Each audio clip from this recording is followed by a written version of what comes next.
Đúng mày không? Được phải đi cánh được. Cho cái màu ra. Ăn được đi cánh được. Thế anh chụp cho. Ăn đều. Quay là nó đập nước. Quay người ta quay cản đập nước, thấp hơn bằng nước. Sao nó lạnh được không? Nó ngon không? Anh Nó mờ vậy. Ô, ăn đi cô. Anh em ta lên cái đi. Xếp. Cứ ngồi chứ. Xếp. Lên cái đi. Đúng không? Khỏe. Đang quay video làm clip à? Ăn cái gì? Hết luôn nhá. Con trai của chị nuôi đâu? Chú đâu? Con trai chị đâu?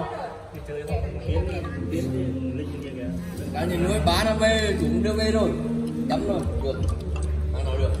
Đừng quay anh ca để anh ca nha, không là anh đang ăn để quay anh ngại kìa. Ngớt nghỉ. Đâu không em đâu?